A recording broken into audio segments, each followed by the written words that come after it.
It's been 17 years since Blizzard opened the door to a new adventure, a new world. But at the recent BlizzCon, that is exactly what Blizzard announced. Admittedly, the name Overwatch emerged as a trademark some time before, but the wildest thing anyone on the Gamereactor editorial staff had imagined was some sort of tactical turn-based game in the Warcraft universe, similar to figure games like Warhammer or War Machine.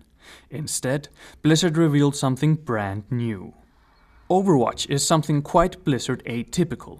A first-person shooter, one that focuses consistently on team-based multiplayer matches. The obvious comparison is Team Fortress 2, since in both games players choose between a number of easily recognizable and clearly defined characters who each have a unique selection of abilities, weapons and playstyles. So far, Overwatch has 12 different characters to choose from, and Blizzard promises that there are many more to come. The game aims to be inclusive, and the developers are trying to hit that goal in several ways. First, there must be play opportunities for the people who are not hardened FPS players with the twitch reflexes of a 12-year-old. In short, there must be other things to do than to place your crosshairs over the enemy, as the developers themselves put it. And so we get characters like Mercy, who primarily functions as a healer and has abilities that can make the crucial differences with good timing, or Thorbjorn, who builds turrets and other defenses. Second, you live longer. If you've played Call of Duty, you certainly know the feeling of turning a corner and getting gunned down before you get to see who shot you. In Overwatch, defeating your opponent will take longer, and there should be more back and forth and more time to use your character's special abilities. Finally, all Overwatch's game times are objective-based. There is no pure deathmatch where you're just trying to get the most kills. Rather, you struggle to conquer capture points or move a payload up to a certain goal, with the teams taking turns attacking and defending. So far so good, but how does it actually play? Although we only managed to try Overwatch for a few rounds, the queue for demo machines was understandably long, it's plenty to get a clear first impression. Overwatch in no way feels as if this is the first time that Blizzard develops an FPS game. The controls are crisp and responsive to a degree reminiscent of genre classics like Quake, Doom, and yes, Team Fortress 2. We got to play as a handful of the 12 characters.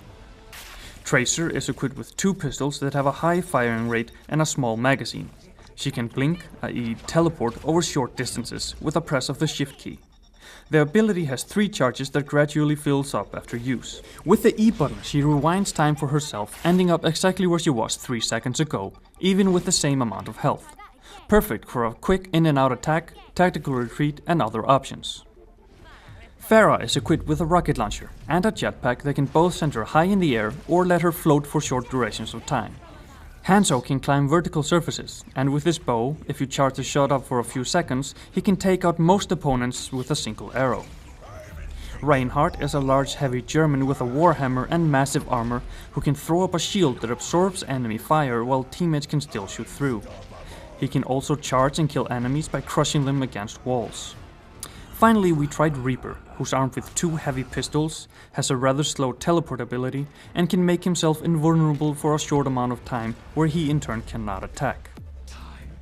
The pace is fast, but you indeed live longer than in other modern shooters, and it offers some wonderful hectic battles where there's a lot going on around you.